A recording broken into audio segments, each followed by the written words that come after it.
We will bring the Commissioners' meeting of December 9th, 2021 to order. It is 9:05. Please join me for the pledge. I pledge allegiance to the flag of the United States of America and to the republic for which it stands, one nation, under God, indivisible, with liberty and justice for all. Okay. Do we have any additions to the agenda? Not that I'm aware of. Any media questions? I don't see anybody on there, is there? No. Good. Any public input? Seeing none. Approval of the minutes for December 2nd.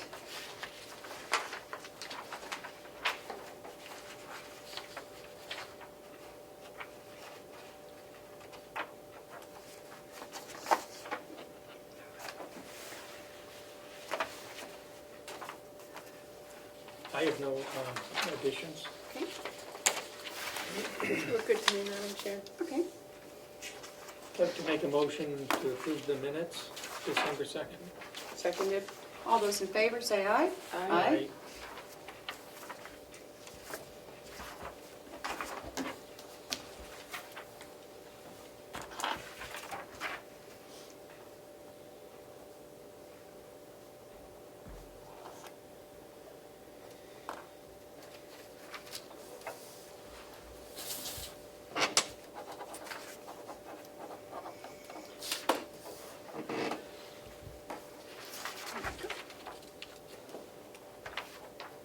I guess Joe's not here, is he? Joe is not here. We will skip the October, November bank reconciliations and the expenditures because the treasurer is not here today.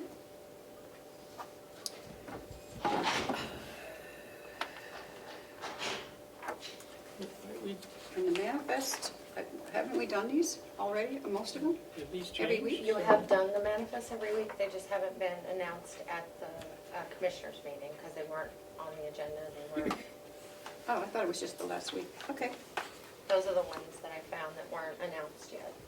okay.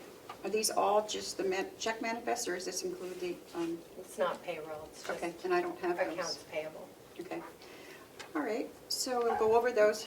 Check manifest for November 18th was $881,591.07. For November 22nd, $619,665.75. For November 23rd, $51,834.55. November 30th, $8,683.03. December 2nd, $428,237.34. December 2nd is $185.06. December 6th, $53,113.60. Okay. We have a UNH cooperative extension update. Is that from you, Mr. Fletch? I don't think so. They're actually coming here at 9:30, Oh, okay, so so we'll, you have some time. okay. We might be able to Get Lisa? squeeze Lisa in. Okay, I'll go get her. okay, Madam Chair, yes. I have a question. Are we going to approve the disbursements to nonprofits in a public session? I would like to, but I don't, When can we do that? Do we have the list? I have the list that we went over last week, but I don't, do we have an updated We list? had some recommendations Okay. that we needed to. And I got another email from Castle in the Clouds. I think it's too late to apply. Yeah, he asked me if he could, and I'm like, I'll send him back and say no, because I gave him 2 extra days because of Thanksgiving, and he still has not, No, we can't. so.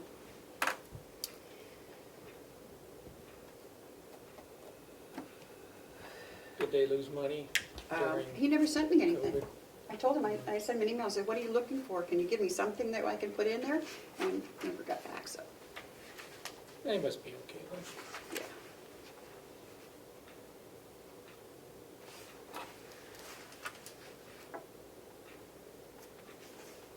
I know we had some recommendations on numbers, but I think we should.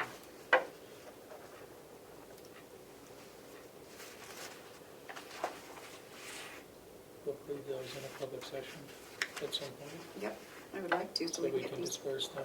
get some disbursements out there. I know a lot of those organizations are in need of the funds.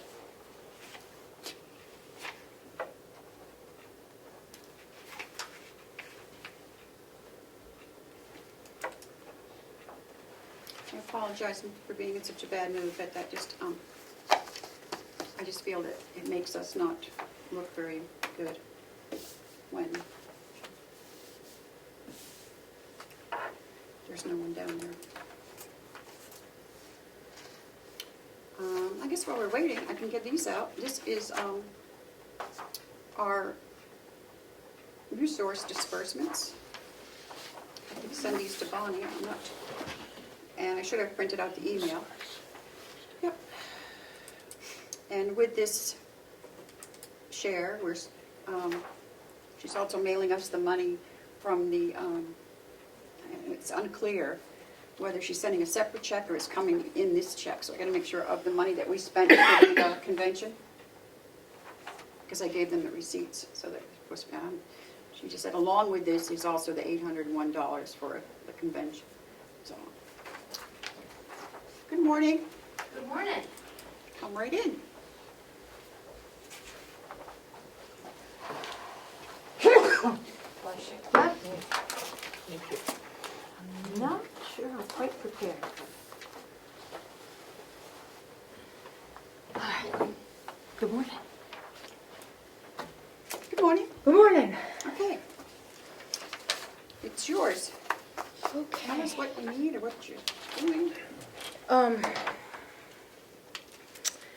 have a pile of things to talk about with you. I hope you have 15 minutes or so. We've got the whole day. Oh, gosh. That's not true.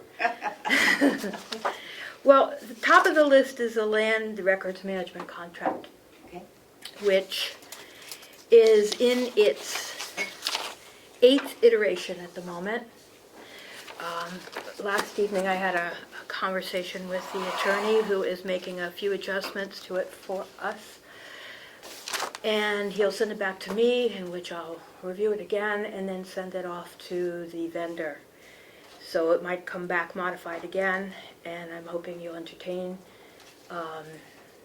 it as soon as I get the final version and perhaps vote on it next week. Okay.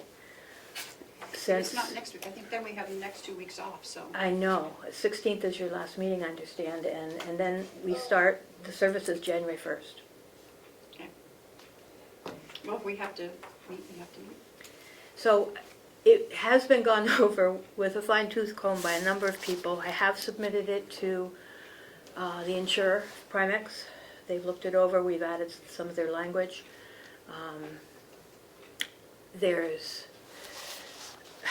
I will send it to you by PDF form as soon as I get it back from the vendor. Okay. Second thing are the Arpa Funds, Yep.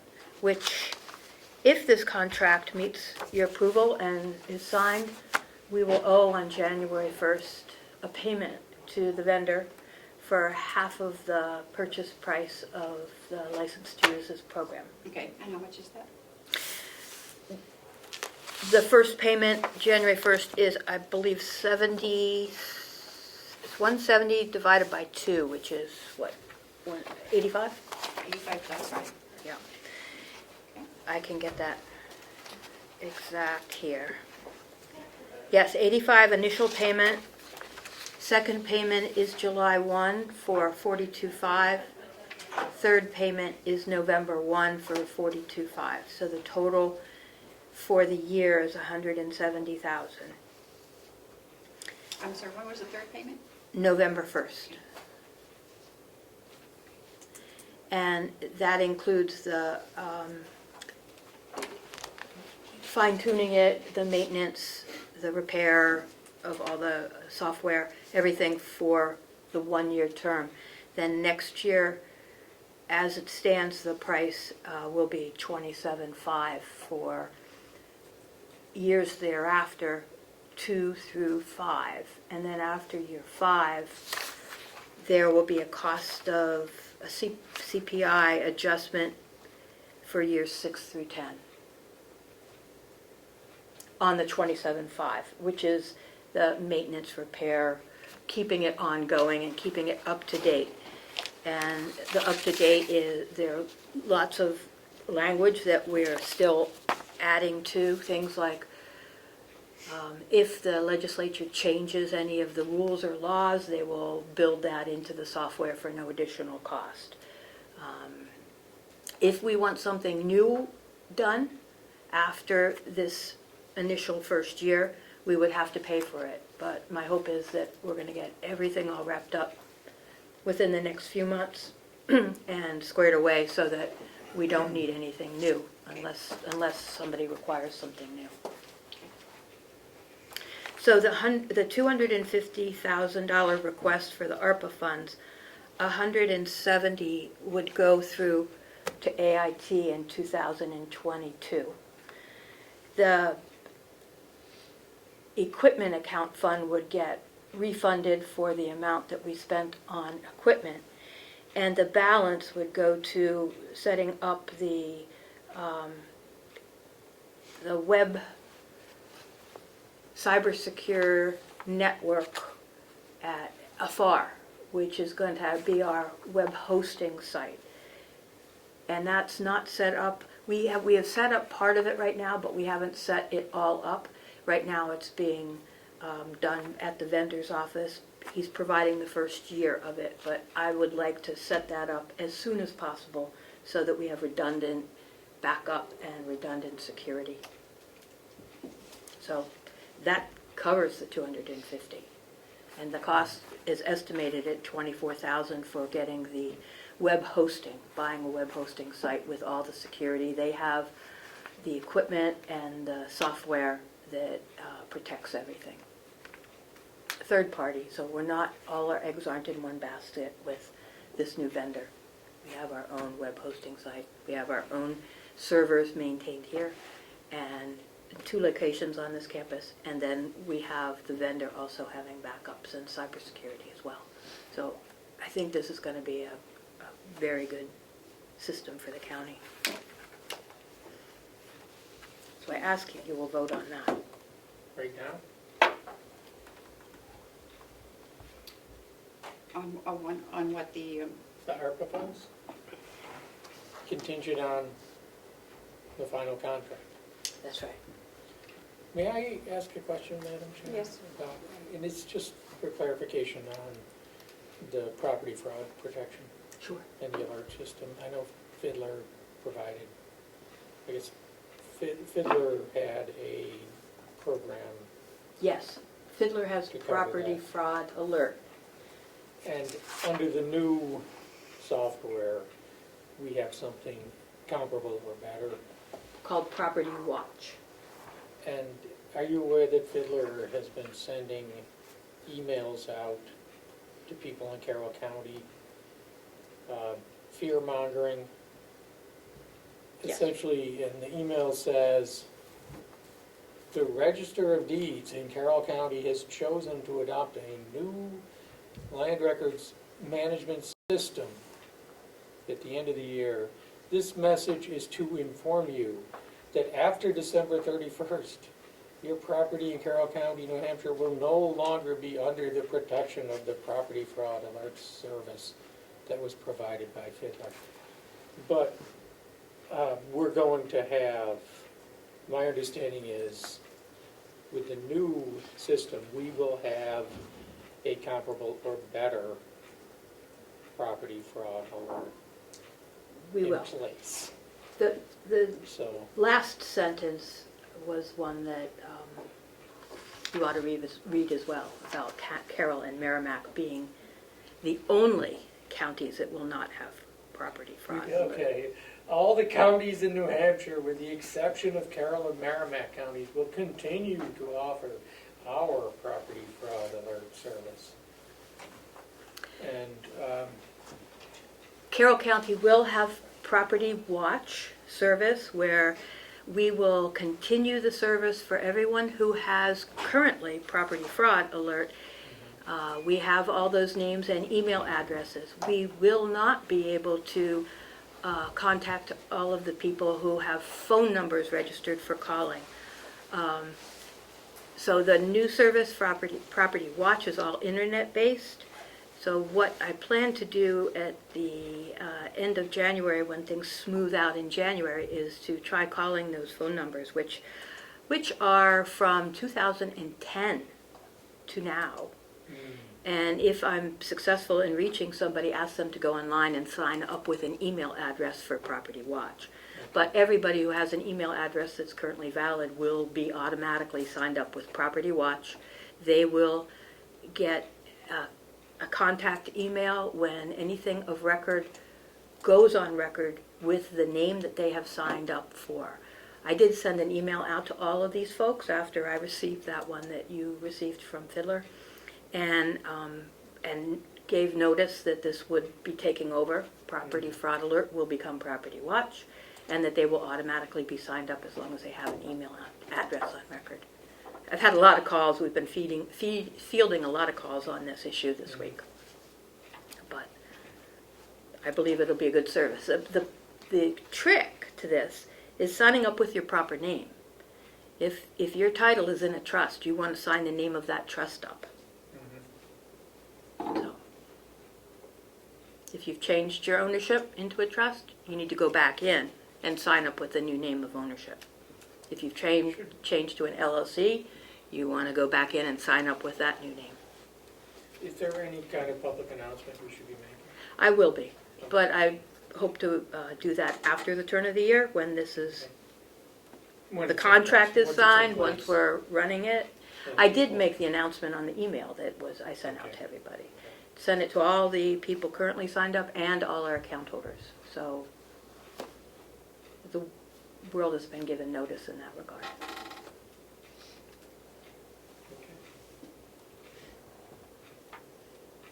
Okay.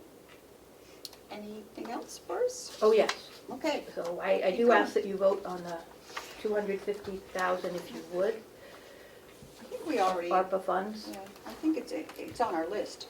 It is on the list. The first payment is how much? 85.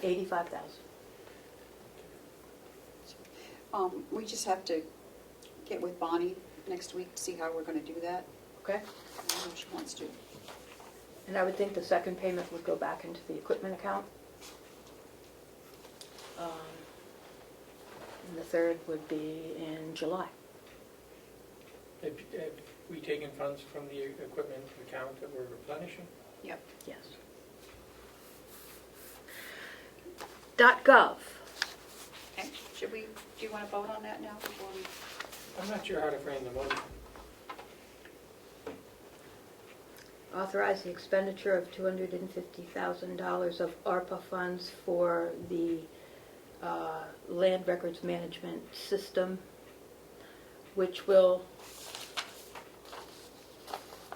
provide remote capabilities and cybersecurity programs enhancements which are targeted to address COVID-19 negative impacts. And I could go into all of the details of what it will do or not. I think we just need to authorize up to an amount. Up to 250,000. That's Do we what need to consult with Bonnie on how to make these authorizations? Yeah, that's what Yeah. yeah. So should we wait until next week to do that? Well, we can vote to do it. Yeah. And then, And what was the amount, 250? $250,000. So I'd like to make a motion to authorize the expenditure of up to $250,000 in ARPA funds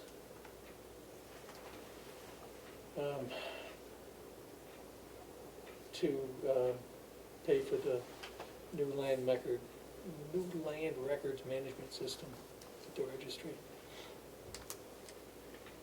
Second, for the purposes of discussion, Madam Okay. Chair. okay, go ahead. There's a treasury form that also needs to accompany every one of these Yep. expenditures that I haven't seen. It's a quite lengthy form. I haven't seen anyone fill one out. So I'm unsure whether it's gonna be the secretary's responsibility, the No. clerk, or whether Bonnie's gonna be doing them. Bonnie will be doing it. Yeah. But I would think we'd like to have that before we voted on an expenditure, because that will ultimately be what's controlling as to whether a disbursement can be made through the treasury. And want to make sure that all the information is there before I voted on something. So I seconded it because I don't have an issue with this, I just would like to see that form, kind of like a line item transfer, to make sure that we've done anything, to make sure if there's any reporting deadlines or accompanying confirmation document that we need, documentation we need to send to the treasury, that it's all there before we approve an expenditure and send it off. It's my understanding we don't have to, we send reports in at different times. We don't have to send a report on for each individual one that goes in. We have different timelines. I thought I sent the new things to both of you guys, 33 pages, as well as Bonnie. Right, Is there's going to be the, taking it over. there's that 8-page form though Yep. that they want for every Yep. expenditure. And so I think it might be a good idea, like a line item transfer, to make sure the form is done and we have everything before we vote on it. Right, and I don't know how that's what I'm waiting for Bonnie. I don't know how she wants to, she says that's what we can take, that we'll pay for it, and then we have to transfer it out of the Arpa account into whatever account. But I don't know how she's gonna do that, so I'll have to discuss that with her. But it's up to you guys. I'm sure it doesn't make a difference if we vote on it today or next week, as long as she gets her first payment by January. So, Then I'll withdraw my motion for now. okay. Okay. If you'd let me. Yeah. Let's So- do it next week, and I would suggest, maybe we could have Bonnie begin filling out the form so we can see what's needed. Okay, thank you. .gov. Okay. We have successfully applied and just the past 2 days activated the new Carroll County NHDeeds.gov site. That's pretty exciting to me. We have, what I came to report to you was that I had to go on and change the third contact person from Catherine Armstrong. I changed it to Pam Berland. Okay. It's the bookkeeping party. She's my deputy, so I put her in as the deputy contact, deputy register of deeds as a contact person. Okay.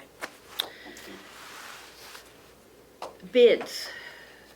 Oh, this is a disturbing development. The bid for the flat files for housing the restored plans. I got a call from the successful bidder and I went right down the day that we voted on the bids and made an order for the 35 flat files. Well, 2 days before that, there came a ruling that, I have a copy of it here, that government service account funds could not be used by any corporation over 100 employees who did not require their staff to be vaccinated. Say that again? So the manufacturer has to accept the responsibility that all their employees are vaccinated if they have over 100 employees. And the manufacturer decided not to accept that, and so they could not sell anything under a GSA contract anymore as of a particular date. And our bid was in 2 days after that date. Okay. So, this is the OSHA rules, or this is the GSA, this is a new GSA rule? It's a new government rule. I have a copy of it here. Federal government. Yeah. So he called me up and he said he would try and get a price to me for without the GSA pricing. Contract inactive. Here we are. Let me just read this to you. The U.S. economy and recent legislative updates brought forth from the COVID pandemic, we want to update our GSA customer and dealers on Safeco products' position to the recent GSA modification A837. A837 requires all federal contractors to comply with Executive Order 14042, mandating the COVID vaccine for organizations over 100 employees. Mod A837 was to be accepted for all GSA contractors by November 14th, 2021, with initial vaccinations to be completed by January 4th, 2022. Safeco has made the decision not to accept the Mod 837 modification. We are unable to accept new orders placed against our GSA schedule contract. This impacts teaming agreements with our package dealers as well. And your order will continue to be processed if it were placed prior to November 14th. Ours was on the 17th. Existing orders placed after the 14th, we are not able to accept orders placed after November 14th, 2021. Please contact Government Sales and Support Team or your Safeco representative if you have any questions. So I've contacted the second bidder, and they are getting back to me with some information. It's not as high a quality, as far as I'm concerned, piece of equipment. It doesn't have locks on it.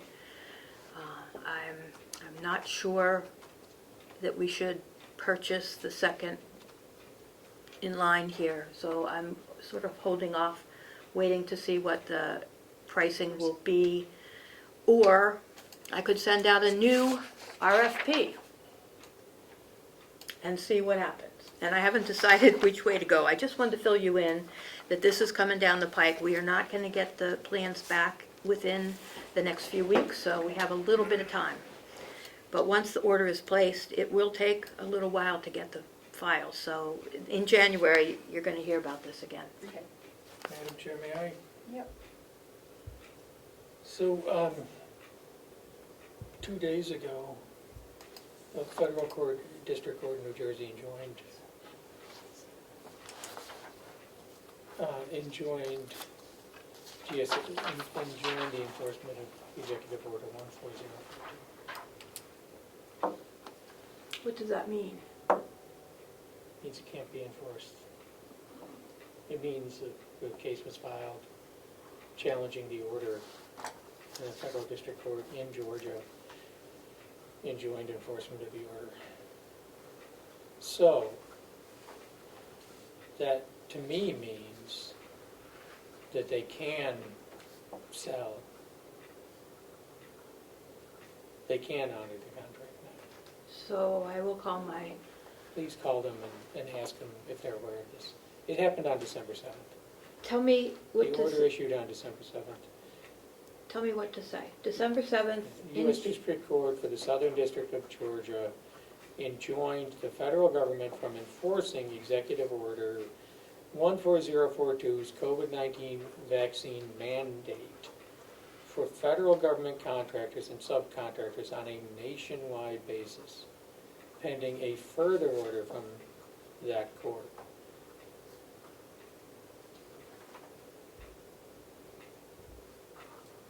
Okay. It's nationwide now. Before, there was an earlier order that just covered 3 states, not including New Hampshire. But now there's a nationwide injunction against that order. So it's up to Safeco to make the choice as to I whether, think they can honor it. I think they 'Cause should we had talk the to their order. attorneys, but they should read this order, okay, and we should get that moving as soon as possible. I'll give them a call today. I would assume they'd still want to sell. I would think so. They just can't, Okay. And I can get you a copy of this. Could you email that to me? I'm just reading a news release right now. If you Google Executive Order 14042, it'll come up. 14042? That's the one you gave. Okay, got it. Yeah. I gave it, but it went out of my head Yeah, already. 140. Just Google that. It'll come. The news stories will come right up. It happened on December 7th. Okay. And there's one other item. Fiddler will be providing a certain level of services. They were to get to me a contract to define those. They haven't done it yet. It will be coming down the pike. It's not here yet. After the turn of the year. So I'd like to get it signed before the turn of the year. Hopefully we'll have it next week. Okay. Okay. That's all I have. Okay. We're busy downstairs. Very busy. It's not slowing down. So it hasn't slowed down? Well, It's good news for the county. Thank you. thank you, Lisa. Hey, UNH, come on up. What have you got for us today?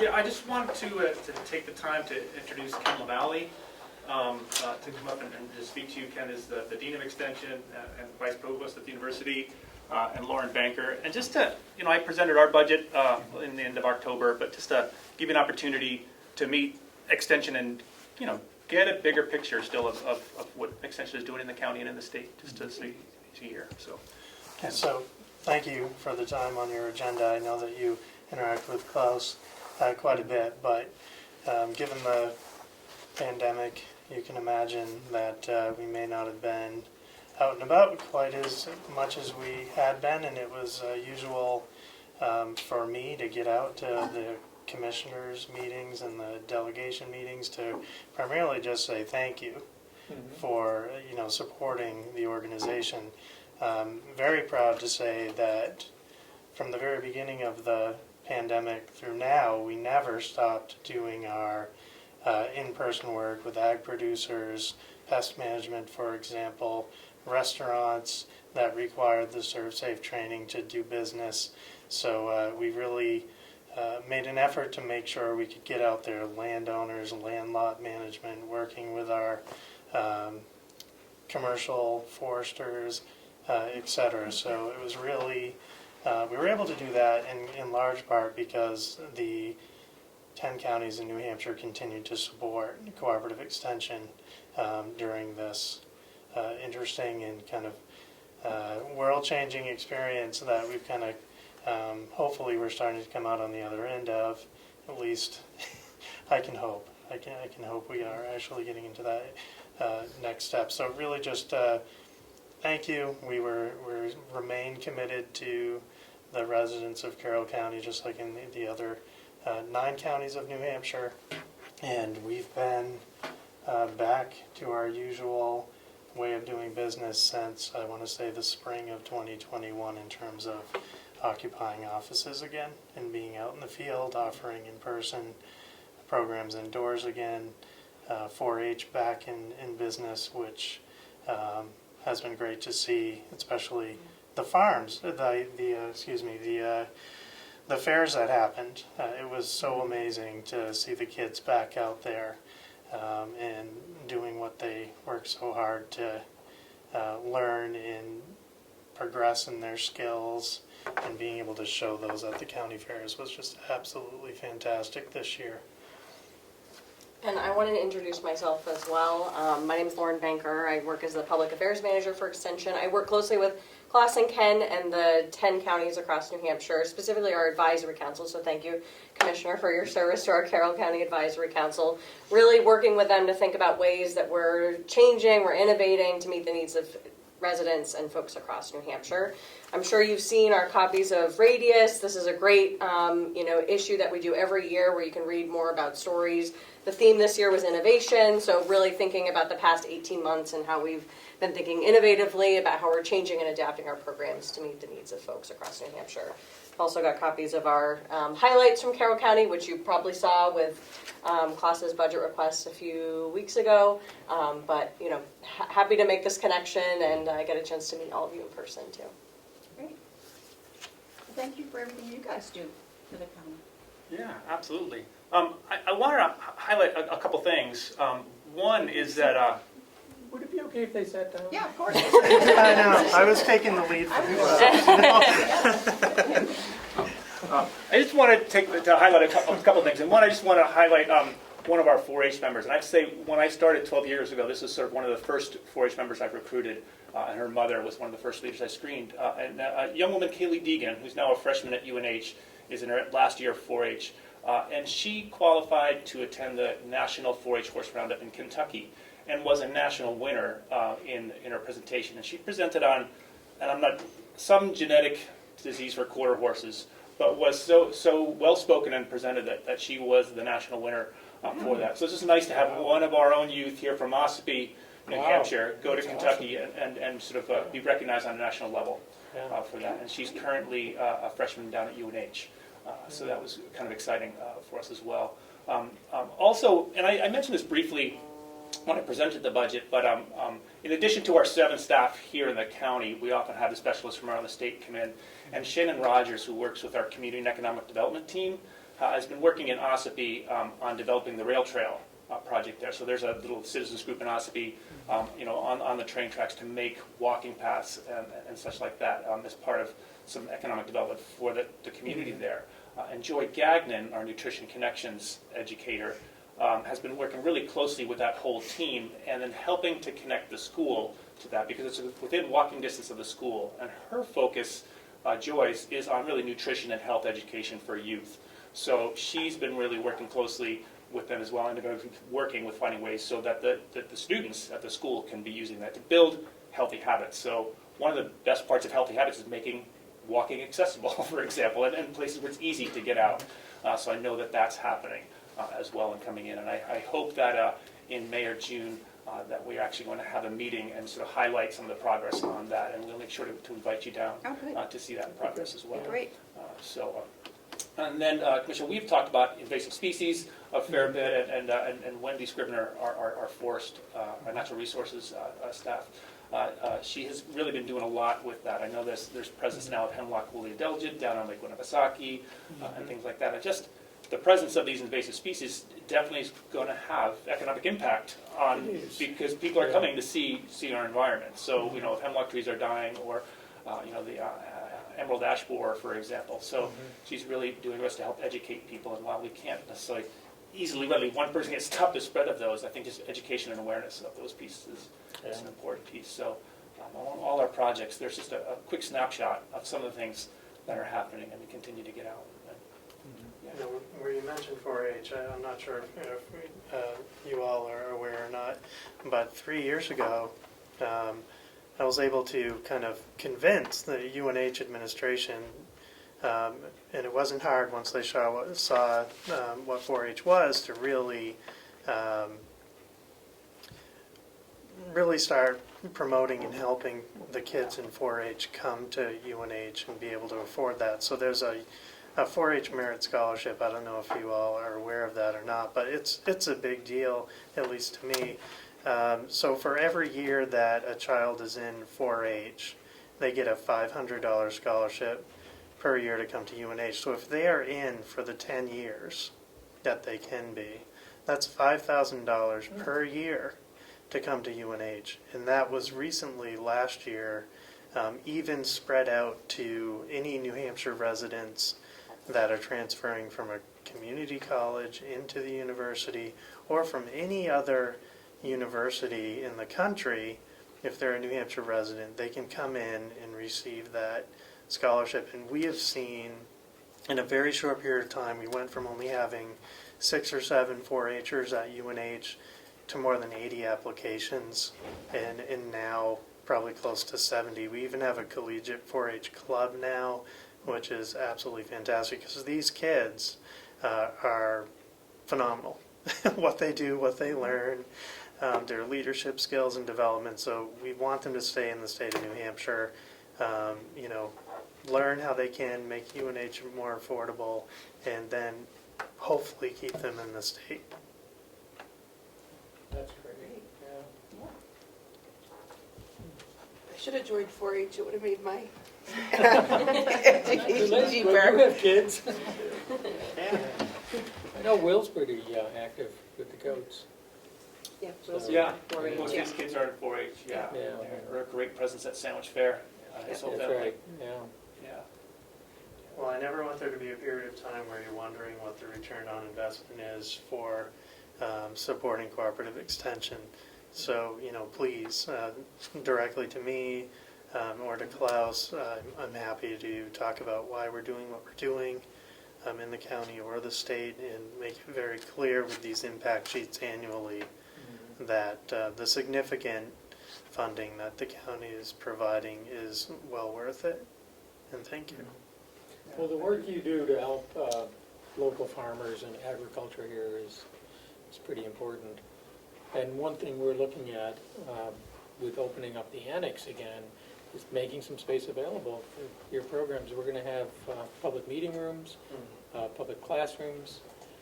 And so I know you've got space up in Conway, North Conway, but at this end of the county, there could be some difficulty. This would be a great home for having programs, for putting on programs. And Oh, absolutely. if you've been over to the annex, I don't know if you got a chance to tour the space.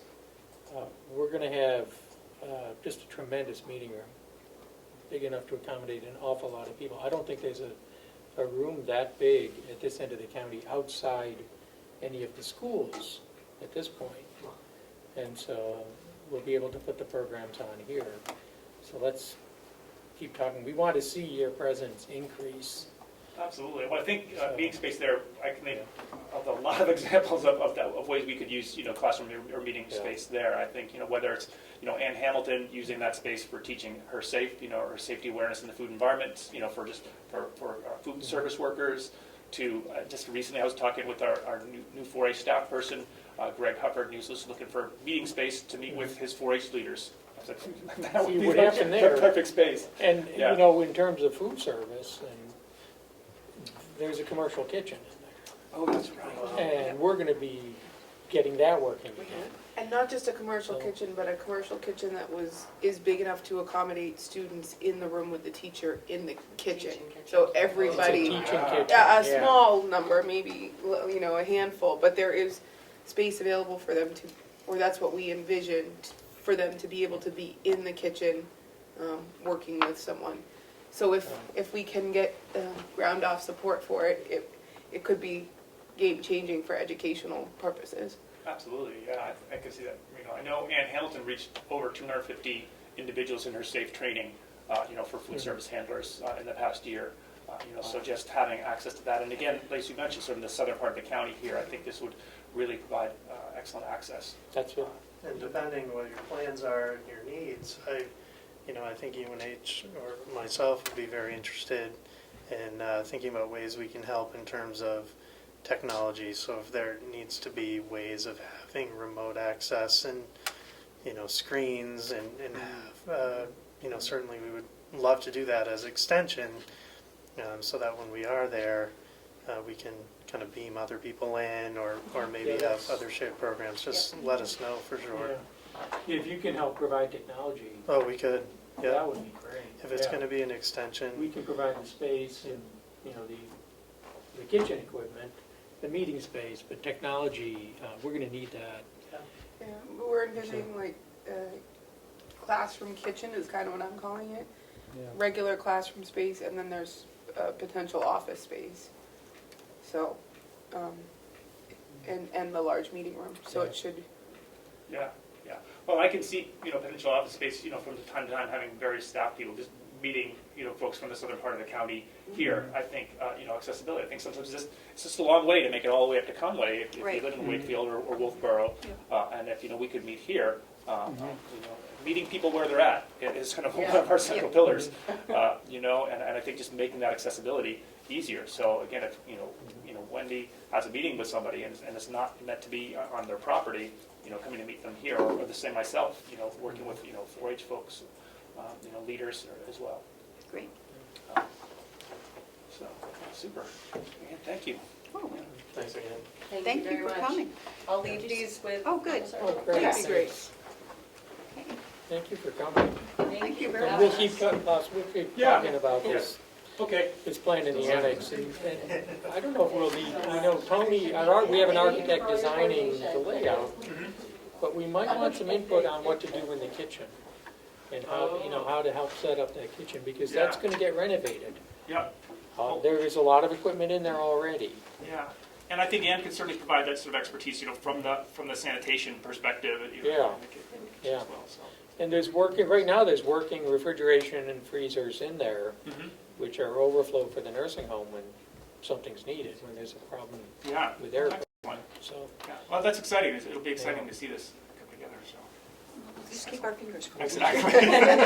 yeah. Tell your friends. Well, and your support to make that happen will be important, because we do need the delegation to approve the renovations at the Absolutely. annex, Yeah. because it's physical property, so. Yeah, we could certainly provide any sort of statistics on the potential Great. use of the space by extension. That would be great. That would would be be really good. wonderful. Yep. If we have, Yeah. enough lead time, we can come up with pretty good, Yep. realistic projections for you. Because Carroll County, we are, we have tourism, so we have a lot of restaurants, a lot of food service. And then there's agriculture, and there's a lot of interest in locally growing food for these restaurants. And there's a lot of the new restaurants that are opening are looking to, farm to table kind of service. That's growing. And the programs you offer are critical to helping that succeed, really making that grow and flourish. And by having We a can do it commercial here. kitchen, Yeah, just for example, in the southern part of the state, one of the exciting things that's gone on is, similar to agriculture, we have commercial fishermen that are catching fish or lobster, and they didn't have a space to kind of develop different products with. So there's an opportunity here for folks that are growing food to potentially have access to a commercial kitchen to develop new products that they could sell at farmers markets or locally. So I think there's immense possibility if there was a commercial kitchen here to provide kind of a entrepreneurship center for folks that are, sky's the limit. Really. Yeah. let's put some things down on paper, Yeah. really get some, we haven't really had these, I know, it's been these long-term, really long-term discussions here, or, with specificity. We need to start doing that, so. Okay. Because this is real, it's gonna happen. We will have to get the delegation on board, but I can't imagine they wouldn't want to support local agriculture and restaurants and the local economy in Carroll County. Yeah.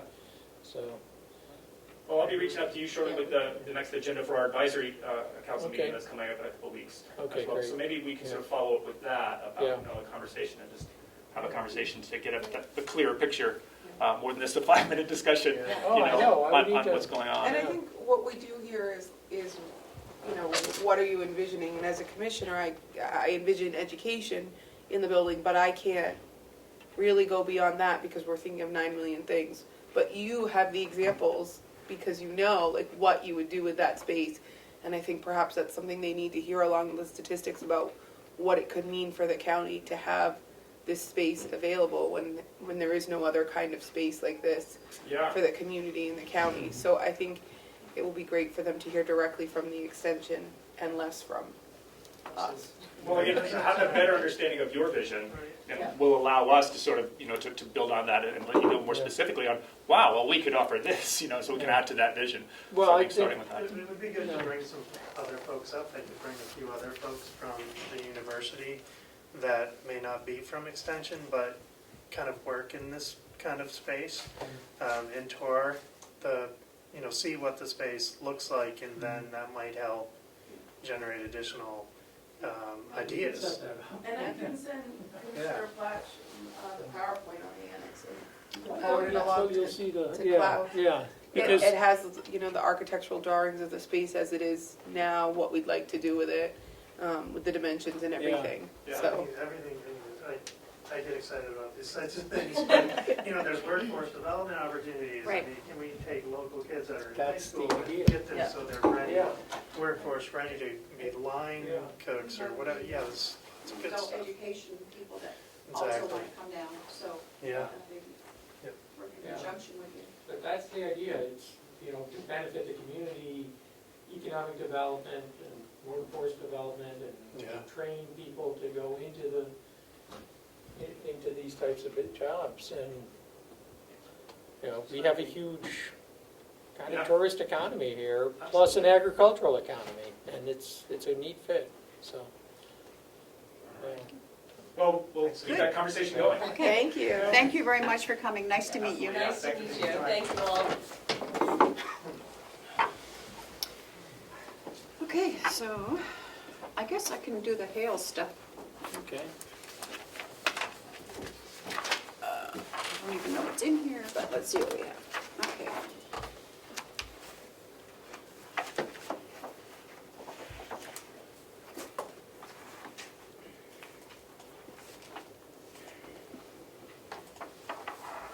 Okay.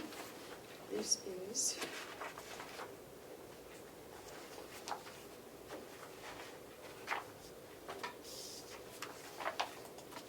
This is for Joe. Maybe we don't have any. Is Joe gonna be in today at all? No. Nope. I know, I saw him yesterday, I was with him all day yesterday. Really? Yeah, and he said he was coming. What was he doing? He was driving the bus. You were riding the bus. I was riding the bus to Portland. Here you go. These are this is their profit and loss for the select. You're so trendy, Madam Chair. What? Riding the bus to Portland. Well, we went to the Victorian Mansion. How was it? Oh my God, it's beautiful. And it's so pretty at Christmas time. Each room is decorated in a different theme. It's really nice. Well, it sounds really fun. It is. What is it? It was with my women's group. Okay.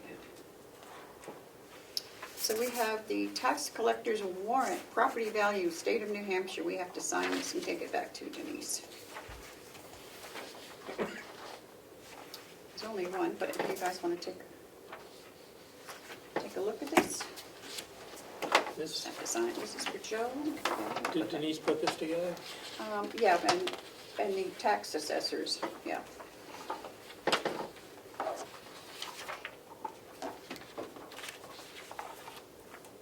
Informational only copy for selectmen and treasurers. Someone can copy me? I will. If you guys want a copy of this, I'll have some more made up. Why don't you just keep that in the file, Okay. unless Kim wants it?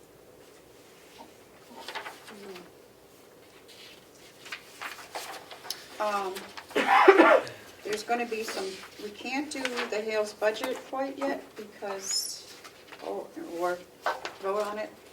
Probably going to be some changes. There is a family that just bought and moved in who have 3 children. And so that means that there will be 2 of them that will be going to Conway schools. So, and there was, the budget that they did I'm had no confused. children. They just moved in Yes, they're going to be attending for this year. and they have children. And they have 2 children that'll be attending the Conway schools. So we've got to put that in the How old are budget. they? I'm not sure. I don't have all the information, I just got But they're to, young, they're too young to go to high school. yes. Yeah, no, they can't go to high school. So that's going to be happening. And then I got a thing that they're wanting money to repave their roads. And it's quite a sum. They want it from whom? They want to put it in their budget, not that special assessment or however they want to handle it, or get a bond, I don't know, it's all being discussed. Okay, And I tried to get them, they don't have a reserve for that? no, and I tried to get them last year at their annual meeting to start a capital reserve fund or whatever and put so much, because when stuff like that happens, they have to go out for special Big assessment. assessment. And if they could put, if they put 50,000 in a reserve fund every year, they'd have the money to do whatever they need, water projects or the pavement or whatever, but, so I think that's what they're gonna have to look at. I wonder So, if there's a grant available during this time. there might be, I With don't know, all of there, these, I don't know, Joe's, they should look into that, it could save them. for paving the roads though? I don't know, wasn't there a, I don't know. I don't know, but, okay, if you want to What it look at is. that, do you want me to sign this, Madam Yep. Chair? or look, read it if you want. They need to be paved, it didn't seem that bad. Well, yeah, have you been through the whole place though? No. No, I Yeah. haven't. Maybe send them information on homeschooling while you're at it. No, the Conway schools are great, so it is, you know, that's where you go. I guess that's all, just those things, nothing that we have to sign that, okay. All set? Yes, Madam Chair, sorry. That's okay. We do you not not feeling currently well, have Ken? the contract with the Conway schools at this point. I don't know. When will they have to start, I'm wondering? I think, I don't know. Like I say, I just got a call saying, heads up, this is what's happening, so I don't know the But I'm just exact wondering time. how soon we need to get into a contract with, Yep. you know, figure that out. So. Okay. All right, that's all I have for Hales. Well, you're the superintendent, aren't you? At schools, yeah. So, Well, I send you everything, because you said you wanted to get them all, so I we know you I want just help. got one from dear superintendent, you didn't send in da-da-da-da-da. And I'm like, I've never sent that in before. Then today I get a thing rescinding the Yeah, right. email that he sent me. Because we don't have a school, No, we don't. so. We do not have a school. Okay, where are we? So, not doing interlocal till 11. We have, I know, is Sean coming over with a line item transfer, or did he just send it over? I have his line item transfer here.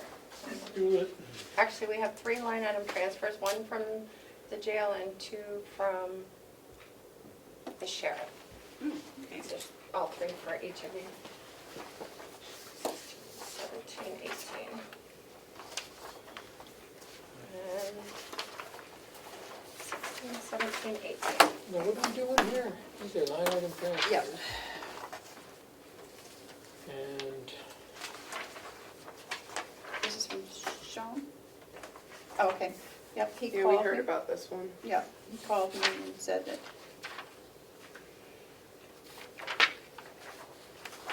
Yep. Okay. I don't see a letter from the sheriff. Oh, just a little thing up there. Overtime.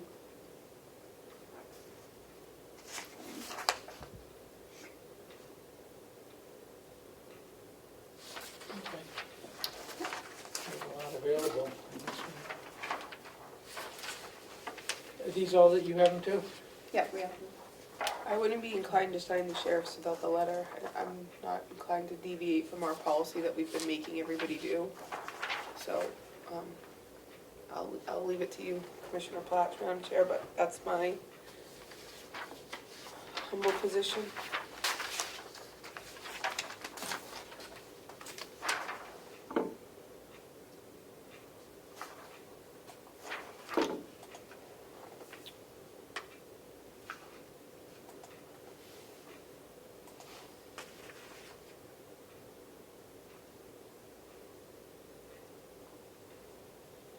So one of these is for overtime for dispatch.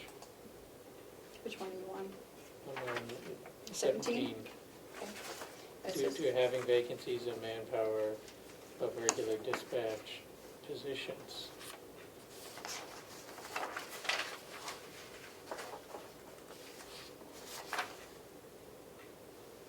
How many vacancies does he have? He's not saying.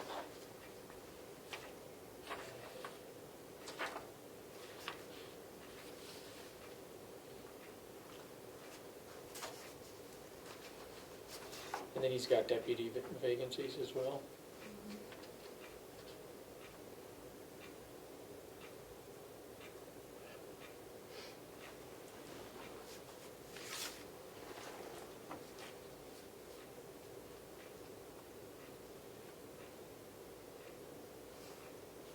And then the social security line as well.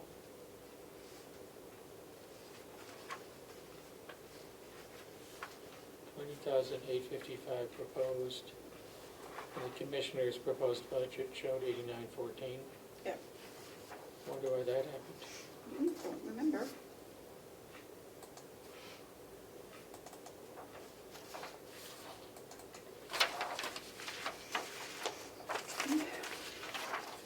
Do you,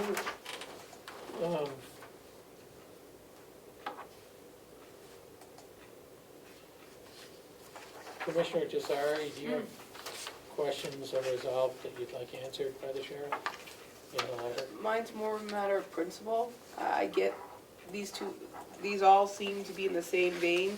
They have vacancies, therefore they have overtime, therefore they need transfers. I think it's quite simple, but I'm not in the business of making an exception, because what I think we'll find is people will start to just write a little blurb in the corner again, which defeats the purpose of demanding these letters that we've been harping on since CFO Cullen was here. I think if we have a procedure, we should follow it. We've historically asked, is the line item over? If so, when did it go over? Specifically, 2021-17 doesn't say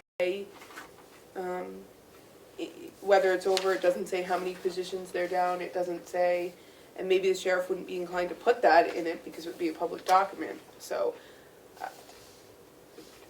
I'm not inclined, when we have one that follows the rules, to sign ones that don't follow the rules if we've asked everybody to do a letter. My understanding from reading the policy was line item transfer had to be accompanied by a letter explaining it.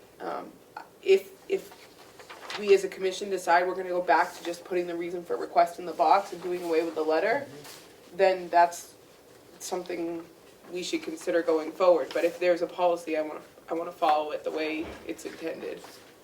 And I want everyone to do that, not just half. That would be my suggestion then, we take the box out. Because they're assuming that it's in there, and that's what they can do, reason for request. And if we want to, which I have always asked for an actual letter, then this should be gone, should be taken off the form. I would second that, Madam Chair. Yep. I would third that. I could, if it's all right, in this box, I could put, please attach a letter explaining what we're looking for. Rather than reason for request, just put instructions in that box to remind people to do it. We could do that too. Yep, whatever. Point of information, Madam Chair. Yes.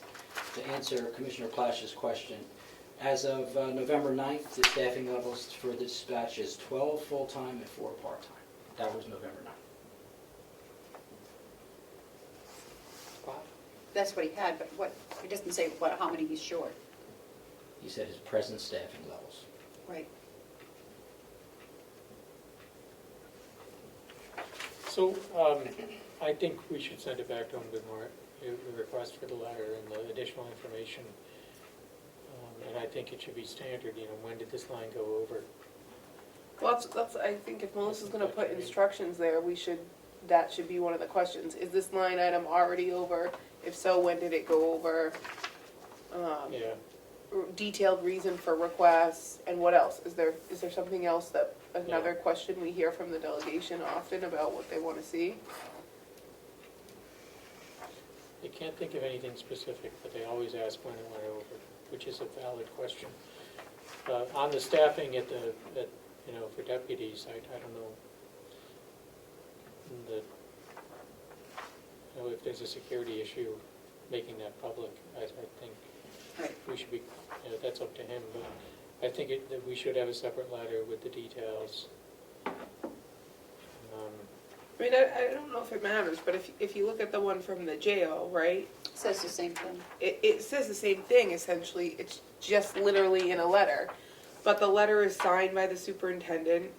It's on Department of Corrections letterhead, and presumably if there was a 91A request, this matches the transfer request, and they go together very nicely.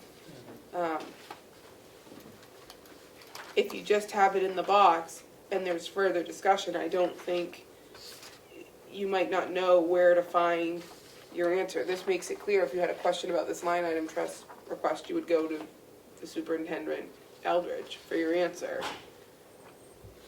I mean, I don't know if that's the purpose of the separate letter. I wasn't around when the separate letter came about. I just know that that was the policy upon my arrival. And I want to follow whatever the policies are.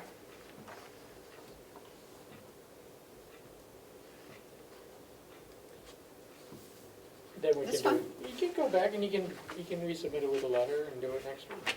Oh, or Melissa can take it down and you can do it Right now. now. Yeah, I'll have him do it. Yeah, I don't, again, I don't have an issue with the transfers themselves. Yeah. The form itself is signed, That's correct. so. Okay.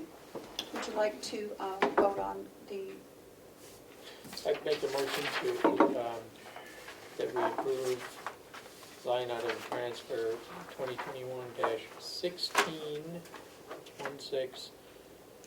taking $6,000 out of line 160.6100.009 salaries and putting it into 100.6100.005 overtime. And the explanation is that their overtime line is over because of,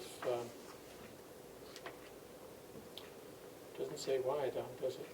Current staffing levels is shortfall in current staffing levels, I guess. So they've been required to have more overtime. well, he's not over yet. No, But he's not, but he's gonna go over. He's going to go over, so, Yeah. okay. The good news is he's doing this before he goes over, so that's what we'd like to see. So that's a motion. Seconded. All those in favor say aye. Aye. Aye. Do we have one just sign? Yes, yep. This one. Are we signing one?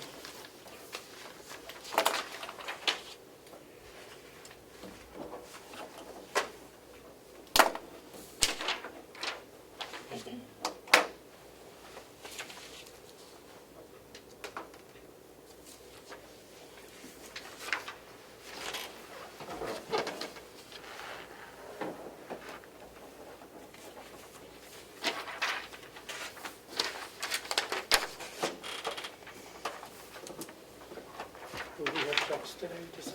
Yep. Pam's signing them right Oh, good. now. Okay, do we have any, we still have 45 minutes. Any other business? What's happening in 45 minutes? The interlocal trust people. What are they gonna do? I assume they're coming, are they going to be on Zoom? I They're thought going to you, be on the Zoom to talk about the rate. the rate, the increase in the rate, What was the increase? up to 14.7, Yeah, I think 14.79. It's too much. and it was not to exceed 8%. So I think Chris has some stuff too, he'll come in. We're gonna have to talk to, okay. Do we have any non-public? I have the superintendent coming over at 11:30 for a non-public. Okay. Could he come over at 10:30? He said that he was available at 11. He had something else going on this morning. Okay. So I asked him if 11:30, because you have interlocal at 11. And Chair, I have a few things, but I'm not sure if they're public or non-public. I was just going to say, maybe we should go into non-public and discuss some Arpa things. Right, I mean, we do have one announcement to make if we're ready to do that. Yeah. That would be public, but Okay. Do you want to read us into a non-public? sure. Madam Chair, I make a motion we go into non-public under RSA 91, A3, Roman numeral 2, subsection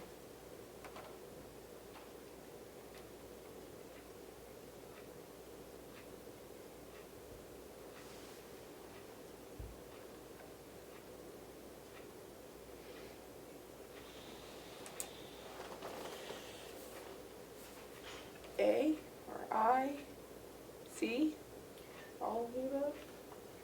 What is it? We'll go with those. A, I, and C. A, I, and C. Okay. Seconded. All those are in favor, roll call vote.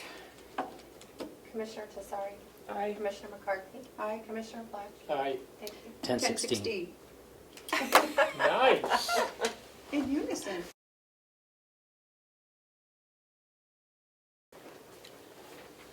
Motion to come out of non-public and seal. 1103. Seconded. All those in favor say aye. Aye. 11:03. We're back in our regular meeting. Okay, we have Health Trust joining us. So, Alger, good morning. I'm New Hampshire Interlocal Trust. Good morning. Would the rest of you introduce yourselves? Okay, Jeff Reardon, Administrator, New Hampshire Interlocal Trust. Meredith McGilvery from New Hampshire Interlocal Trust. Okay. So thank you for taking time to join us on the Zoom, and I asked if you could make time for this just because I had mentioned to the commissioners what our not to exceed rate is for 2022, which was a bit higher than traditionally, and if they had any specific questions, just to have somebody available to address those. So that's basically what this kind of session is right now. So we received our not to exceed rate the other week, which was 14.97%. And that is up from 8%?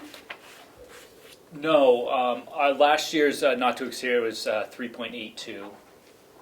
We had budgeted for maybe Okay. 8, but that was just a guess. So we got the rate and it was 14.97. And I met with Mackenzie, who explained some of the reasons why. Okay. But I thought Mr. Reardon or Mr. Jones would be able to explain it a little bit more clearly than I could if you had any specific questions regarding why that was on the high end this year. Okay. Mr. Reardon, would you like to explain why it's gone up so much? Al, would you want me to address that, or would you like to? Oh, why don't you let me start a little bit, and then you can jump in, Jeff, as well. Okay. But if you have some thoughts, that would be great, too.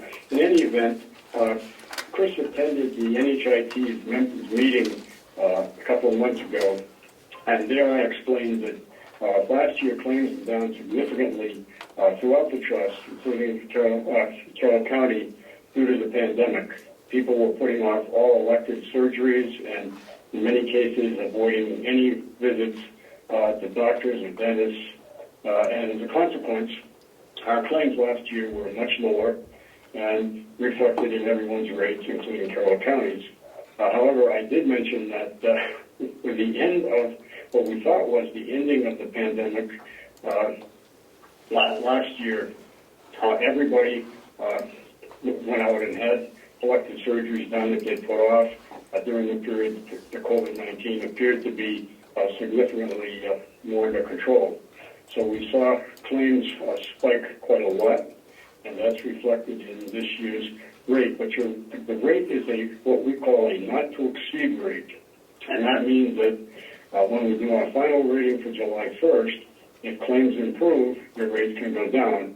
If claims get worse, the county's rates cannot go up. This is a guaranteed maximum rate at this point. So now what we're seeing again, and I'm sure you're all way too aware of this, is that in addition to the COVID-19 exploding again in the state, we're seeing these new variants come up, including the latest one coming somewhere in Africa. So we're thinking that we're going to go through another period of reduced claims, but there's no way to know that for sure or guarantee that. But I certainly have modified my activities somewhat due to the recent developments in the COVID scene. So the bottom line on all that is that the rates went up because folks got out and had medical care that they needed. And putting off medical care that you need is not a great idea. On the other hand, we all know that getting the COVID is not a very good idea at all. So, but I think we're headed back in that direction. I know that we discussed that in our members meeting, again, that Chris listened in on. And Unfortunately, we're kind of seeing those things come true. But Jeff, if you'd like to talk a little briefly about, we ran an updated claims report. We provided a claims report to the county in July of 2021, and we ran a new one with later data. And Jeff, if you want to go through that, I think that would be very instructive for the commission. Sure.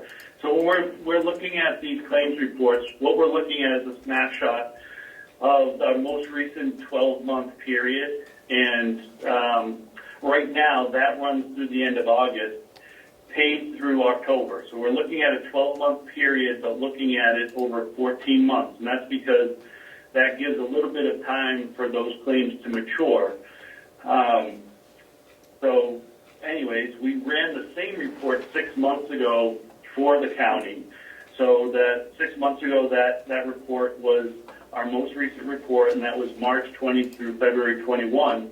Now we're looking at September 20 through August 21. And if we look at two parts of that report, you can see that there's been some significant increases in the claims. So just the bottom dollar claims for the 12-month period. 6 months ago, it was running at about $2.2 million. The most current report is running at about $2.7 million, which is a little over a 20% increase in incurred claims. And this is specific to Carroll County. Also, we look at your loss ratio. That number, again, has increased substantially, just over 15%. So we're seeing this for Carroll County, but it's not unique to you folks, because we're seeing it pretty much in most of our members and in the pool as a whole. We're seeing claims have shot up by roughly these amounts, roughly around the 15% mark. And our thinking about this is also pandemic related, because last year you looked at a renewal of just below 4%, which is a phenomenal health insurance renewal, but we can attribute to that to claims being down because people were not getting the care. But theoretically, what we were thinking back then is that there has to have been some pent-up demand created because people were not going to the doctor. And I think what we're seeing in this period in time is that some of that demand, that pent-up demand, is being met. We could see that turn around again with the new variant and with numbers increasing the way they are, but actually Al tells a great story about when vaccines started coming out and people started coming out of their shells. Al says, you know what, I didn't see my doctors for 15 months. As soon as I felt comfortable, I made appointments with all of them and had all of these appointments done. And I think that's what we're seeing here. Some of that pent-up demand is just has created this increase in claims, and that's what's driving the cost. Another thing that I would say, and this is just more philosophically, how do we operate as a pool? The pool is a not-for-profit 5B health insurance governmental risk pool. Our intention is to be able to provide products and services at the most fair rate that we can possibly charge, right? So we're not looking to make a profit. So ideally, we would only collect enough from you to cover the expenses, the claims expenses. So at this point, we are kind of prognosticating. We have to do that in a responsible way for you as a member and for all of our members. And what the data is telling us now is that claims are going up, so we have to give renewals that would allow us to cover all of those claims. So I guess the message here is, if we could, we'd much rather be coming in here and giving you another 3.82, but the data doesn't allow us to do that. If I might, let me just add a couple of points to that, and that is that on the claim reports that Jeff has provided, at the bottom right corner there's a couple of important numbers, and they're highlighted in blue, far all across the bottom, and the very bottom blue line says that the loss ratio for the county last year when we did this report was 64.1%. And what that means is that of the premium paid, 64%, the claims made up 64.1% of the claims against the premium the county had paid. If you look at the next sheet, and as Jeff mentioned, this is run through the end of October of 21, you see those same blue lines, and the bottom blue line on the loss ratio is now 79.3%, meaning that the amount of claims versus premium paid by the county went up 15% from the earlier report. And so that alone makes the 12% approximate rate kind of understandable, I think, from a financial standpoint. We don't do this in a vacuum. The trust hires a highly respected actuarial firm, Windsor Strategy Partners, to provide us with a medical trend looking forward. And they did provide us with a trend that was low down for the coming year, and we're hoping that it stands up because we based our rates on that. So this is not a shot in the dark. This is a very carefully calculated based on actual claims paid by the county and compared to the premiums paid by the county. So we also employ a very experienced, over 30 years of experience as a health insurance underwriter to help us take the trend, take all the claims, and put it together into a package for the whole trust and its members, so we can feel comfortable that the trust will be able to meet its obligations. And Jeff, if you want to speak a moment about the SIP, what happens if we make more money than we thought we were going to? What happens to that money? Yeah, sure. Again, going back to the philosophy of ultimately what we want to do is charge as little as possible to our members. If we overshoot or overestimate the cost of the claims, or I should say if we underestimate the cost of the claims, which means we collect more premium than we needed to cover those costs and the overhead, any of that excess. So if we're in a business setting, we would call that profit. In this setting, that excess will go back to members. So again, this is the general philosophy of our 5B risk pool. And I can't really go into too much detail, but I'm hoping that it's okay that I do say that it looks like we will be giving a surplus for the 2021 plan year, which just ended on 7/1. The calculations haven't been completed yet, but the county will be receiving some of the funds back from last year because claims were down because of the pandemic. The claims were down, actually. What did I say?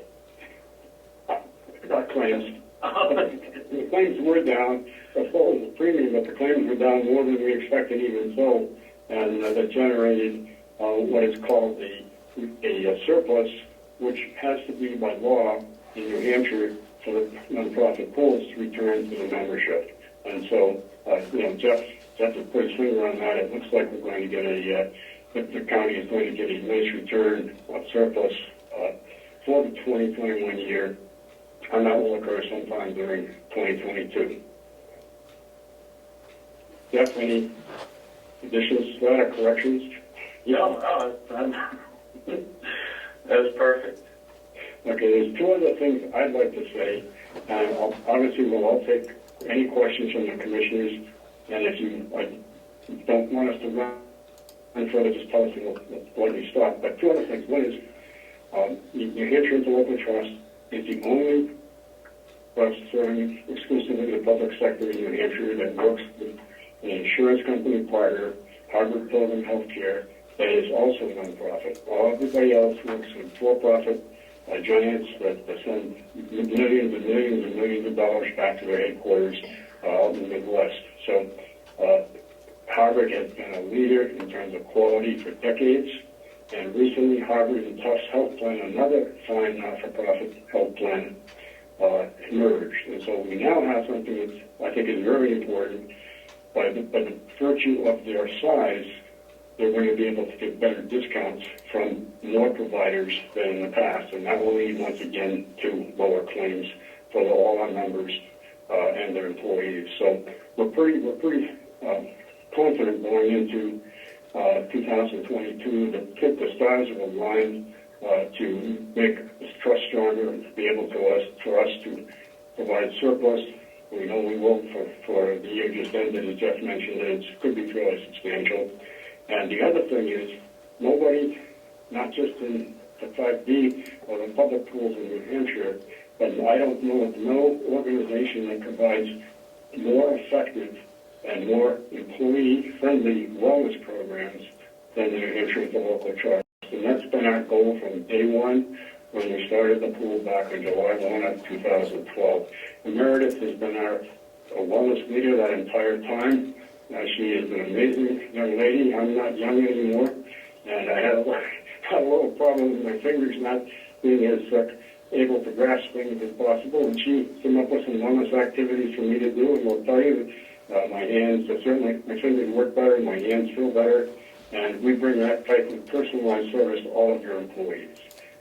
So, Meredith, if you'd like to say something, I really appreciate that. Yeah, of course. Thanks for including me on that. I do all the wellness programming, so it's always fun to interject with some of the programs that we have available.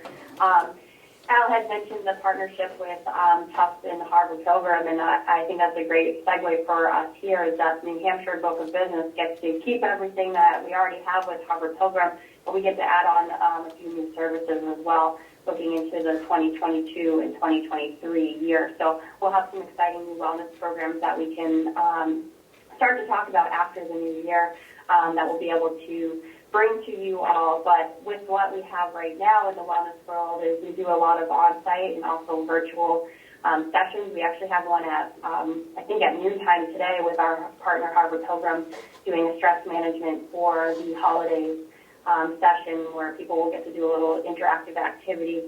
We can come right on site and do some cooking demonstrations once everyone's comfortable with that, physical activity, stress management, you name it. We like to include it in our programming so that way we get people engaged and moving, really, because that's the key to health and wellness is everything that you're moving and what you're consuming. So stress management as well. So we'd love to get some more opportunities to come and see some of your employees over there.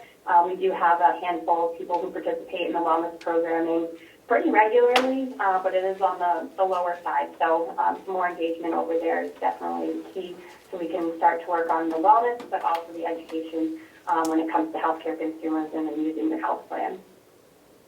Meredith was the second employee to join the NHIT team when we set up, and I told her one thing.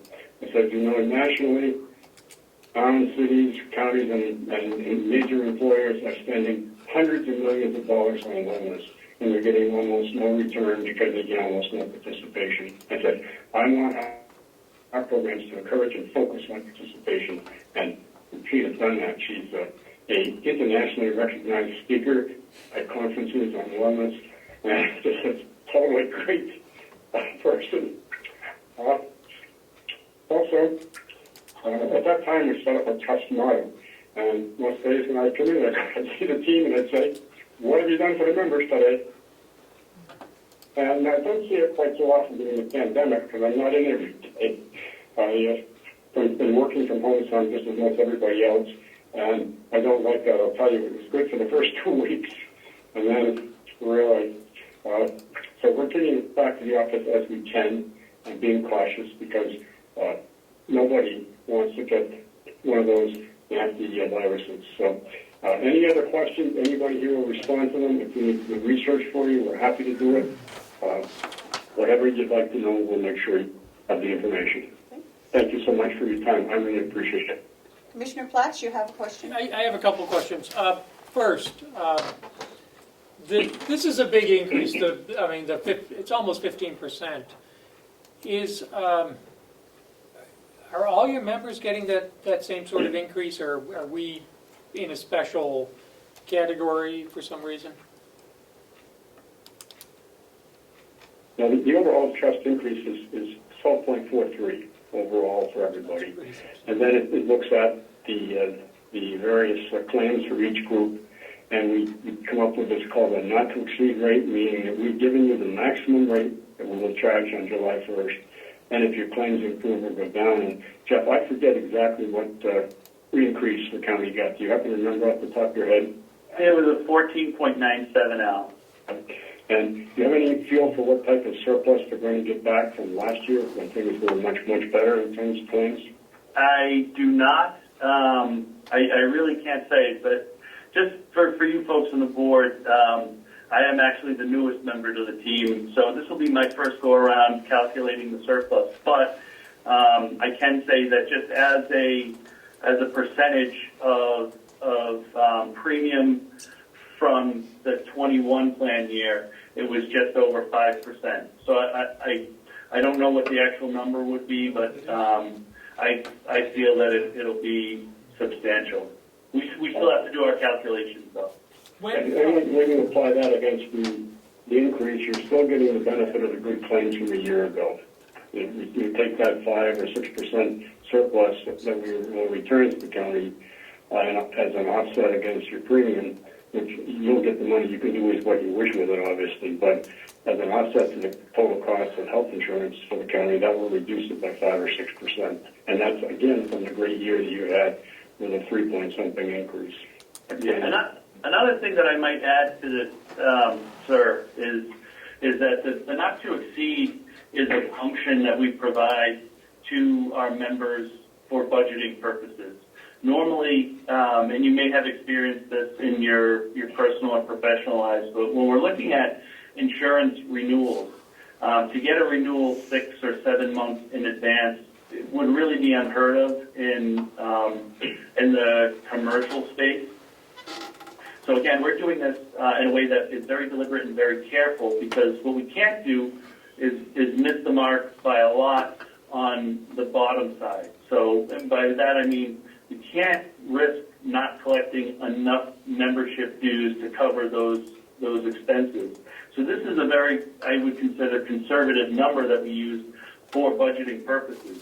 We'll be going through the whole rating process again, and our board of trustees will vote on a final rate at our next meeting, which will be on March 24th, I believe.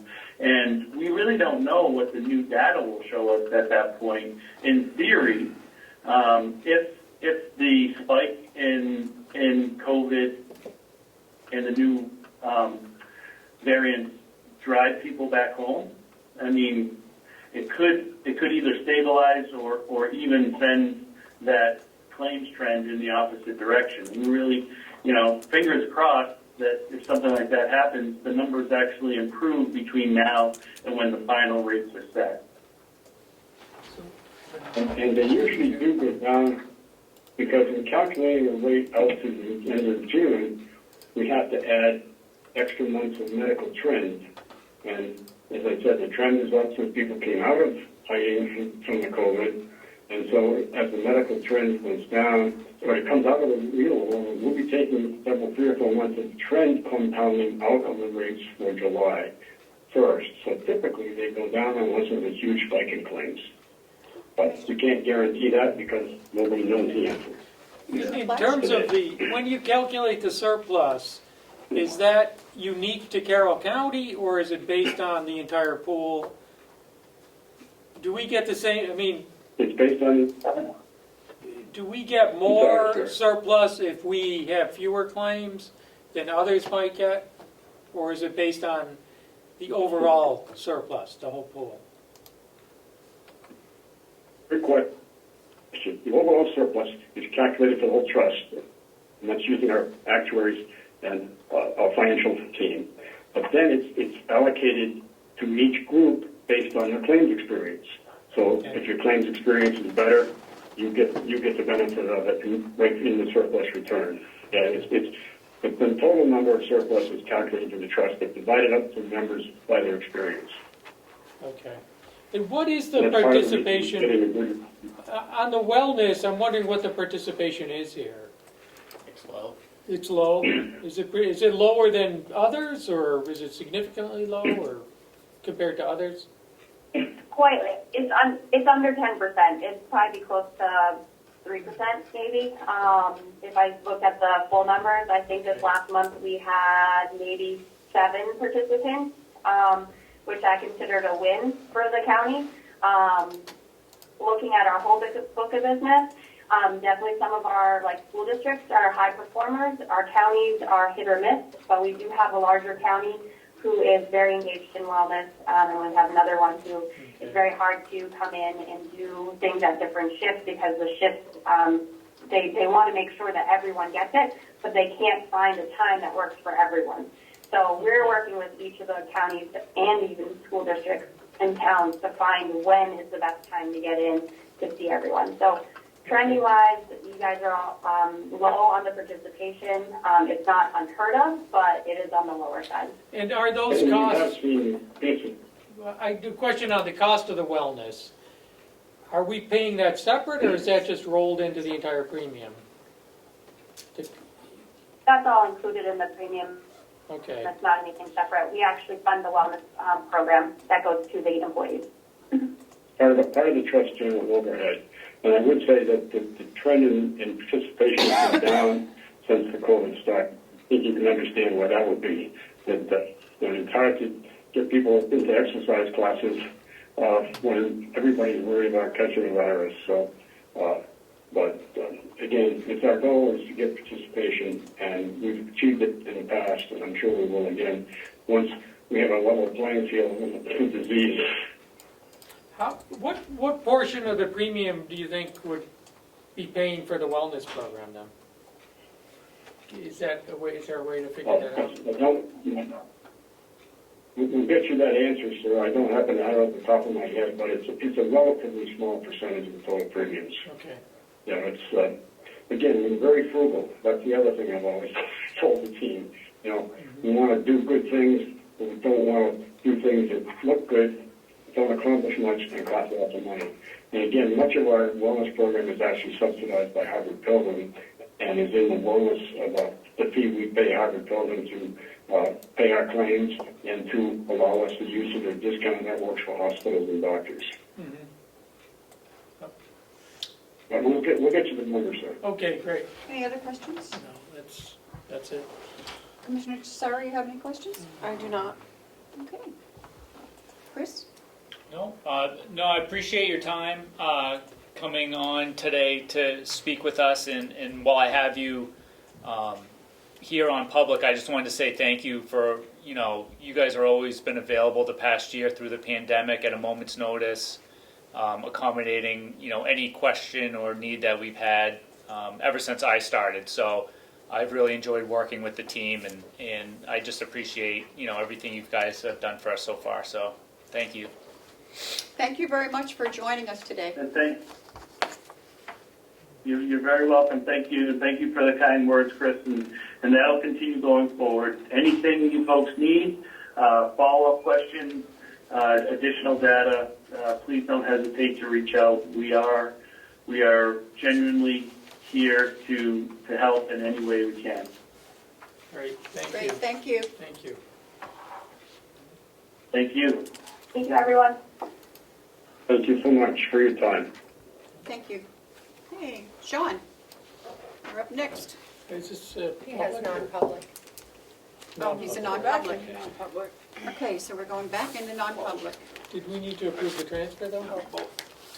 They already We already approved did- that we for already you. approved his. So you're all set. We already approved his. Oh, yeah. Oh, yeah. Okay. I wasn't aware of that. They took a My stack apologies. with the sheriff, and Okay. they approved that one already. Yep.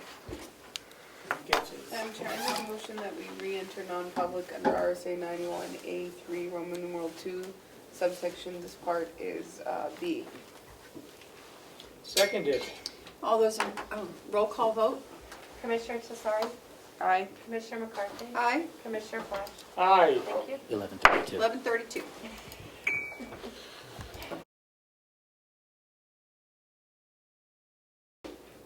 Yes. Motion to come out of non-public and seal the minutes Of all the non-public sessions. of all of them.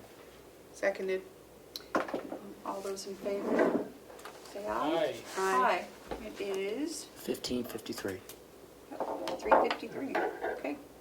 May I make a motion about Yes. transfer Yep. request? This is transfer request number 2021-19, and this is from Mountain View Nursing Home.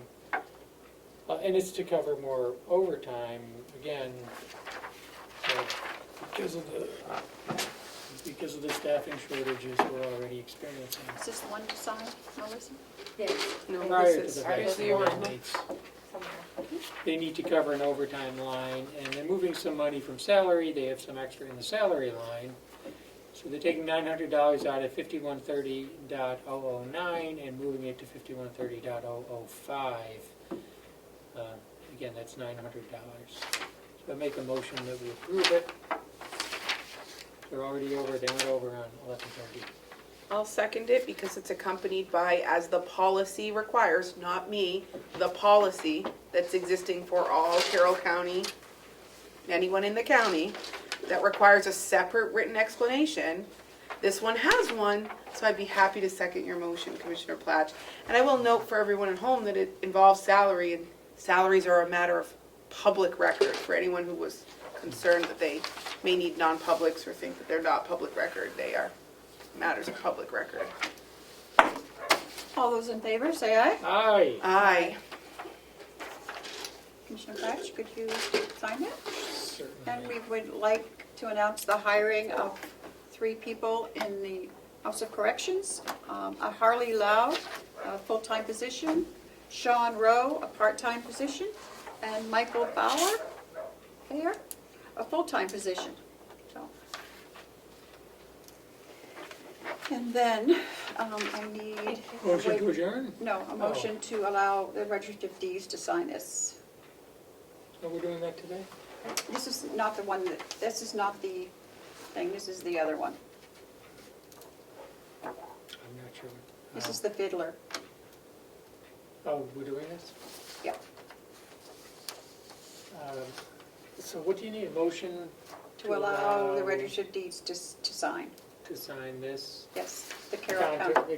With the contract with Fiddler? This is the Carroll County, New Hampshire Register of Deeds link on New Hampshire. Oh, the link on New Hampshire deeds? Yes. Okay. So move. Okay. Kim? Would you like to second? Seconded. All those in favor say aye. Aye. So that will go back to her to sign. Okay, thank you. You need to sign here, Madam Chair.